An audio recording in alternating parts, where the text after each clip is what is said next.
Hola, muy buen día a todos. Soy la doctora Luisa Fernanda Mariscal y antes que nada quiero agradecer a Generando Esperanza por esta invitación y a todos ustedes por estar aquí el día de hoy tratando de generar conciencia y tratando de tener más información que nos permita estar listos para todo lo que viene. Quiero recordarles la importancia de concientizar a la población sobre ciertas condiciones genéticas o enfermedades raras que también les llaman, con las que tienen que vivir muchas familias o muchas personas y que gracias a ustedes y a sus aportaciones podemos hacer que tengan una mucho mejor calidad de vida. Soy médico genetista, tengo una alta especialidad en genética perinatal y hoy quiero hablar con ustedes de genética. Quiero que hablemos sobre todo lo que necesitamos saber como pareja antes de buscar un embarazo. Y para eso quiero empezar platicándoles un poquito o recordando un poquito que el ser humano está formado por células y que dentro de cada una de nuestras células está toda nuestra información genética o DNA. Este DNA es una doble cadena que está formada por 4 letras que se llaman nucleótidos y estos 4 nucleótidos, dependiendo del orden en el que se acomoden, van a dar origen a un gen. Ese gen se va a convertir en proteína y esa proteína va a tener una función específica en los diferentes órganos y sistemas. Pero este DNA mide más o menos como 2 metros y tiene que caber dentro de una célula chiquitita de 20 micras, que para lograrlo lo que hace es enrollarse o compactarse. Y el grado máximo de compactación del DNA son los cromosomas. Entonces, podemos decir que los cromosomas son como los archiveros que guardan a los genes. Toda nuestra información genética está por duplicado. Y está por duplicado porque una copia nos la da mamá y la otra copia nos la da papá. Entonces, por lo tanto, tenemos 2 copias de cada uno de nuestros cromosomas y 2 copias de cada uno de nuestros genes. Generalmente, el ser humano tiene 23 pares de cromosomas y estas imágenes que estamos viendo aquí son los cromosomas que vienen en parejas. Me gusta decir que son como archiveros porque tienen estas bandas o cajones y cada una de estas bandas o cajones guarda muchos genes que son como libros que tienen muchos capítulos con muchas letras. Del par 1 al par 22, hombres y mujeres somos iguales y el par 23 es el par sexual, que es el que va a determinar si vamos a ser varones o mujeres. Las mujeres generalmente tenemos 2 cromosomas X y los hombres generalmente tienen un cromosoma X y un cromosoma Y. Pero podemos tener alteraciones a cualquier nivel de estos 23 pares de cromosomas, ya sea de cromosomas completos o pedacitos de cromosomas. Y también podemos tener alteraciones en la secuencia de letras de estos genes. Por lo tanto, podemos decir a grandes rasgos que tenemos 2 tipos de enfermedades genéticas. Las enfermedades genéticas cromosómicas o alteraciones de estos archiveros en los que nos pueden sobrar o faltar cromosomas completos o pedazos de estos cromosomas, y las enfermedades genéticas de genes o monogénicas en las que está alterada la secuencia de letras, ya sea que tenga una falta de ortografía, que le falte o le sobre una palabra, oraciones completas, capítulos completos o libros completos. Entonces, teniendo esto en contexto, quiero recordar que es un gen. Un gen, que normalmente decimos que es la unidad básica de herencia, va a estar formado por una secuencia de DNA, una secuencia de letras que va a dar origen a un producto final, en este caso una proteína. Entonces, este gen se va a guardar en los diferentes cromosomas. Este es un ejemplo que vemos aquí de un cromosoma X, un cromosoma sexual, en donde en este cajón, XQ27.3, está guardado este gen, FMR1, que es el gen relacionado con X frágil. Y entonces en este cromosoma X en realidad hay muchos cajones y por lo tanto hay muchos genes. Entonces recordemos que los cromosomas van a guardar a los genes. Pero toda nuestra información genética habíamos dicho que está por duplicado. Una copia nos la da papá y la otra copia nos la da mamá. Por lo tanto, tengo 2 copias de cada uno y a esto le llamamos alelo. El alelo materno y el alelo paterno. El ser humano tiene más o menos 20,000 genes y en estos 20,000 genes, en todos ellos puede haber cambios o faltas de ortografía. Y dependiendo de si este gen es sensible a dosis o no, se va a afectar con que solo una copia esté alterada o con que las 2 copias estén alteradas. Entonces, yo puedo heredar de mamá un gen que tenga una copia alterada y de papá no, o heredar de ambos padres copias alteradas. Y esto lo vamos a ver un poquito más adelante. Entonces, si yo tengo mis 2 copias de este gen o mis 2 alelos idénticos, voy a ser homocigoto para esa variante o esa alteración.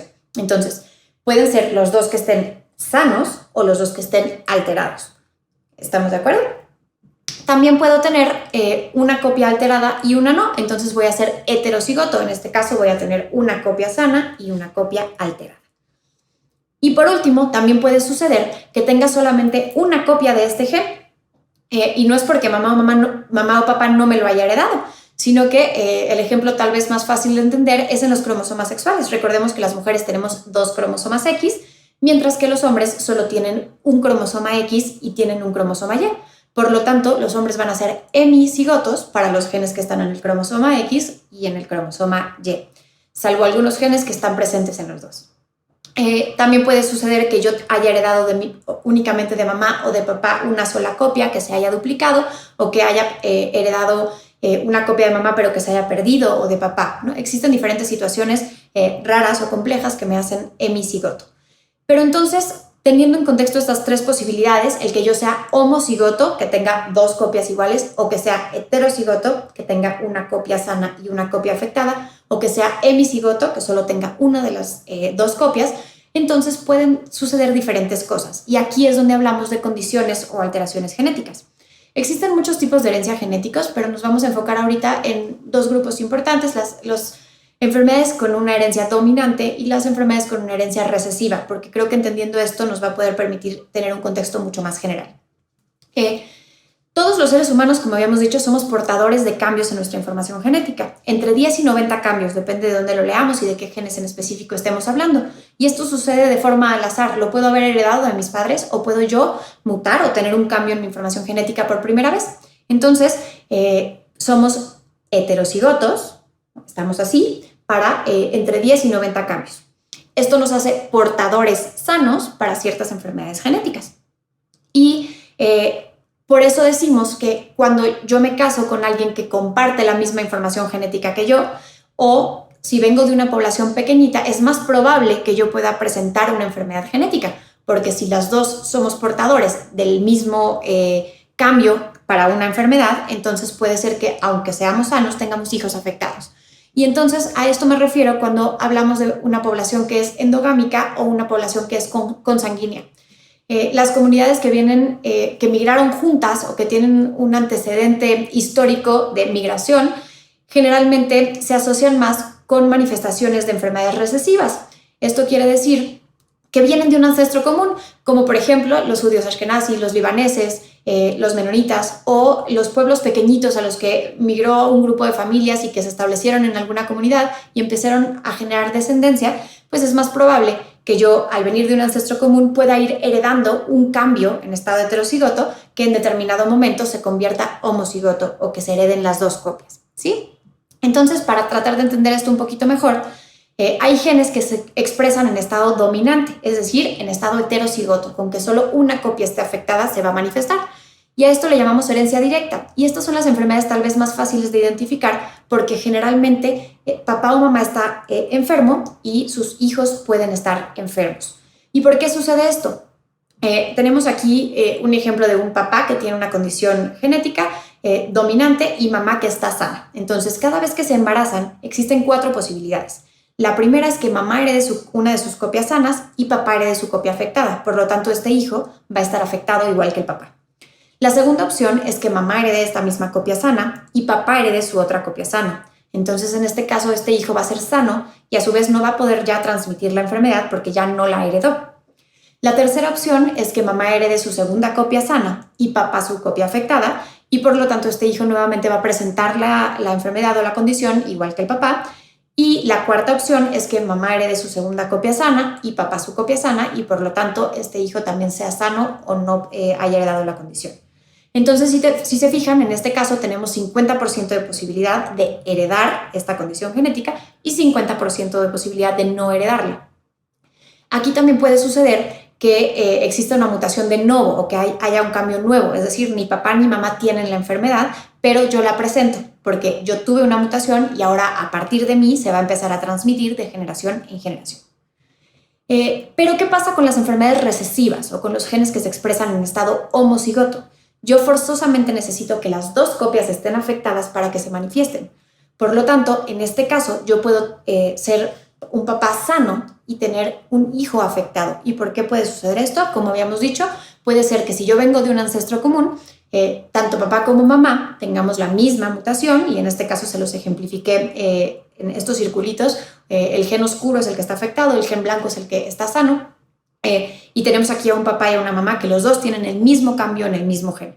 Pero también puede suceder que no tengamos ningún parentesco o ninguna relación de ningún tipo y que coincida que los dos tengamos una mutación en el mismo gen, pero pueda ser una mutación diferente. Y aquí lo representé con 2 colores. En este caso, papá tiene una mutación que se ve azul y mamá una mutación que se ve verde, los dos en el mismo gen. Por lo tanto, también van a dar origen, en algunos casos, a la misma enfermedad. Y aquí, si volvemos a ver, en el ejemplo que les pongo, tenemos nuevamente 4 posibilidades. La primera es que mamá hereda su copia sana y papá hereda su copia afectada. Por lo tanto, este niño va a ser un sano portador de esta variante que tiene papá. La segunda opción es que mamá herede esta misma copia sana y papá su copia sana, por lo tanto este hijo va a ser sano no portador, ya no va a transmitir esta enfermedad. La tercera opción es que ahora mamá herede su copia afectada y papá también herede su copia afectada, por lo tanto este hijo sí va a estar afectado o va a padecer esta condición. Y la última o cuarta opción es que mamá nuevamente hereda su copia afectada y papá herede su copia sana, por lo tanto nuevamente tenemos un hijo portador ahora para el cambio o la variante de mamá. Si se fijan aquí, entonces, tenemos un 25% de posibilidad, o 1 de 4, de que nuestro hijo herede las 2 variantes o los 2 cambios en el mismo gen, un 25% de posibilidad de que no herede ninguna de las 2, por lo tanto sea sano no portador, y un 50% de posibilidad de que nuestro hijo sea sano portador de esta misma condición o enfermedad. Entonces, ¿qué es lo que podemos hacer? Sabiendo que todos los seres humanos somos portadores de cambios, pues es muy importante que al momento de formar una familia yo pueda contactar a un médico genetista que me permita tener una consulta con un asesoramiento genético y que me permita identificar cuáles son tal vez las enfermedades más frecuentes según la población o el origen étnico al que pertenezco o de población general. En realidad, no necesariamente esto está limitado o restringido a las poblaciones consanguíneas o endogámicas. Entonces, el genetista me va a poder permitir identificar cuáles son mis riesgos generales y cuáles son mis riesgos específicos según mi historia familiar y me va a permitir identificar cuáles son los estudios más importantes que necesito hacer para identificar este tipo de cambios. Recordemos que no todos los genes tienen el mismo tipo de variantes. Habíamos dicho que puede haber faltas de ortografía, nos pueden faltar palabras, letras completas, oraciones o incluso libros completos. Entonces, los estudios genéticos son muy diversos y dependiendo de qué enfermedad o qué gen estoy analizando es qué tipo de estudio voy a utilizar. Pero me va a permitir identificar si soy portador o no de alguna condición genética y mi pareja pueda ser portador de esta misma condición. Entonces, actualmente existen, gracias a los avances tecnológicos, tecnologías que nos permiten estudiar con el mismo estudio a un grupo grande de genes. Estos se le llaman paneles. Y estos paneles hay de diferentes tipos, de diferentes números de genes que se analizan y que también utilizan diferentes técnicas. Existen paneles que solo utilizan una técnica para cierto grupo de enfermedades, pero existen otros que nos permiten identificar tanto de lesiones o duplicaciones, que son estas ausencia de palabras, letras o libros completos, y existen algunas técnicas que nos permiten identificar faltas de ortografía específicas.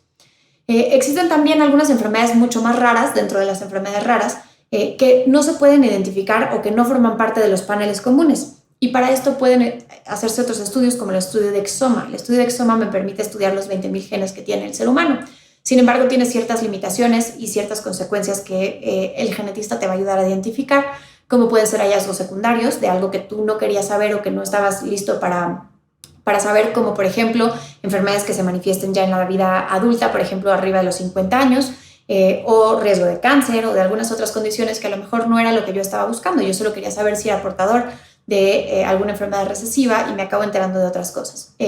También cuando no hago el estudio asesorado por un genetista, puedo no estar buscando el tipo de mutaciones que son las más frecuentes para las enfermedades raras más comunes. Entonces, puedo creer que ya me hice el estudio de genética, ya no tengo ningún riesgo y aún así tener un hijo con una condición genética, ¿no? Entonces, es bien importante que estos estudios sean solicitados por un genetista y que tengas un asesoramiento antes y después, es decir, antes de que te tomen la muestra y una vez que te entreguen el resultado. ¿Y qué ventajas y desventajas va a tener hacerme un estudio de este tipo? Estos estudios se llaman estudios preconcepcionales, es decir, antes de embarazarme. Las ventajas que me van a dar es, lo primero, detectar si mi pareja y yo somos portadores de un cambio en este mismo gen que se asocia con una enfermedad. La segunda es que me va a permitir en algunas ocasiones prevenir una enfermedad haciendo técnicas de reproducción asistida, que vamos a hablar un poquito más adelante.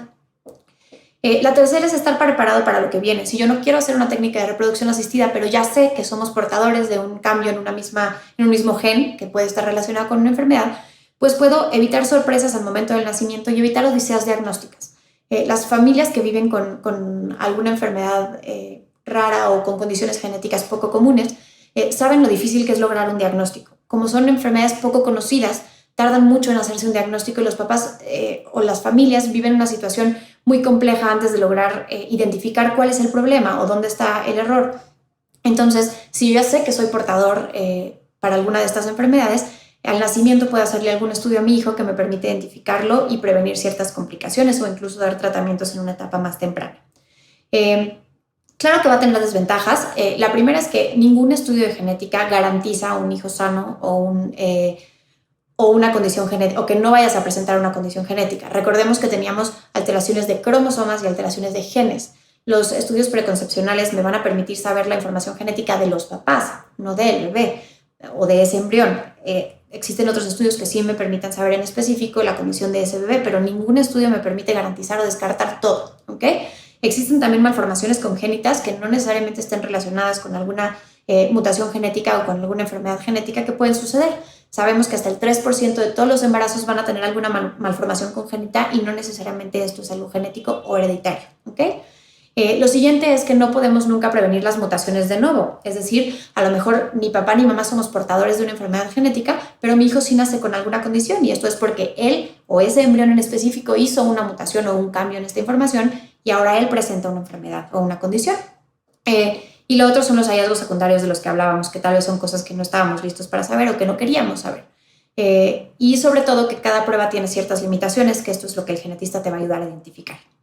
Entonces, si yo ya sé que mi pareja y yo somos portadores de una enfermedad, de una variante para una enfermedad genética, ¿qué podemos hacer? Gracias a las técnicas de reproducción asistida, como la fertilización in vitro, esto me va a permitir que una vez que se logre esta fecundación y que tengamos ya un embrión, poder hacer una biopsia de este embrión, es decir, tomar un grupo de células que me permitan hacer un diagnóstico pregestacional. Este diagnóstico pregestacional, el anterior era preconcepcional, ¿no? Antes de embarazarnos. Ya tenemos un embrión, pero aún no estamos embarazadas. Entonces a este embrión le vamos a hacer una biopsia y le vamos a hacer el estudio genético que me permite identificar estas variantes o mutaciones que tienen mamá o papá. Y también me va a permitir hacer estudios adicionales que me permita tal vez conocer cómo están los cromosomas. Recordemos que ningún estudio me va a garantizar un hijo o un embarazo sano, pero me puede ayudar a dar un panorama un poco general. Otras ventajas de algunos estudios que tenemos es que si a lo mejor yo no me hice un tratamiento de reproducción asistida o ya estoy embarazada, puedo hacer un diagnóstico oportuno, un diagnóstico prenatal, es decir, ya estoy embarazada pero aún no nace mi bebé. Y aquí con técnicas invasivas como es una amniocentesis o una biopsia de vellosidades coreales, puedo hacer diagnóstico de estas enfermedades raras. Ya conociendo las variantes o las mutaciones que tienen los papás, podemos buscar dirigidamente estas variantes en este nuevo embarazo. Entonces puedo determinar o saber si este bebé tiene alguna alteración o no y ya lo podemos saber desde etapas tempranas. Existen también ya estudios genéticos no invasivos que se hacen a través de una muestra de mamá, pero estos identifican enfermedades dominantes, no recesivas, o alteraciones cromosómicas, pero también existen y no para los 20.000 genes, sino para ciertas condiciones en específico. Y la última opción son el diagnóstico ya postnatal, es decir, ya que nació este bebé, si yo sé que soy portador, tanto papá como mamá, de alguna condición genética, entonces se puede tomar una muestra de sangre de cordón o una muestra de carrillo de bebé o una muestra de sangre del bebé y hacer el estudio genético dirigido para ver si este bebé tiene o no una enfermedad genética que ya sé que hay en mi familia y poder dar un tratamiento muy oportuno, hacer ciertas cosas que me permitan prevenir complicaciones y evitar esta odisea diagnóstica. Entonces, si se fijan, en realidad, hacer un estudio preconcepcional me da oportunidad de tener información mucho tiempo antes que me permite estar preparado para lo que viene. Entonces, por último, ya para terminar, para llevar a casa, quiero que se queden con este mensaje. Todos los seres humanos somos portadores de cambios en nuestra información genética, independientemente de si venimos de una población consanguínea, endogámica, de un ancestro común o no. Todos somos portadores. Y existen actualmente estudios que me permiten identificar si tengo o no si soy portador de alguna condición genética y que me pueda permitir saber antes de buscar un embarazo si tengo o no esta posibilidad. Recordar que las poblaciones que vienen de ancestros comunes tienen mayor posibilidad de ser portadores de enfermedades recesivas y que todos estos estudios que se pueden hacer siempre deben ir acompañados de un asesoramiento genético para que nos permita saber todas las ventajas, desventajas y limitaciones para mi familia en específico, para mi población en específico y para la técnica que se decida utilizar para el diagnóstico genético. Todo esto nos va a permitir tener información, poder estar preparados para lo que viene y en muchos casos poder prevenir ciertas cosas que nos permiten tener una mejor calidad de vida, tanto para nosotros como para nuestros hijos. Y pues hasta aquí termino, espero que haya podido resolver algunas dudas y por favor, si surgen nuevas dudas, no duden en contactarme, pueden escribirme a mi correo electrónico o buscar mis datos a través de la fundación. Y recuerden la importancia de concientizar a la población sobre estas enfermedades poco comunes y si pueden hacer una donación que permita ayudarnos a mejorar la calidad de vida de todas estas familias, estaríamos todos muy agradecidos. Muchas gracias y que estén muy bien.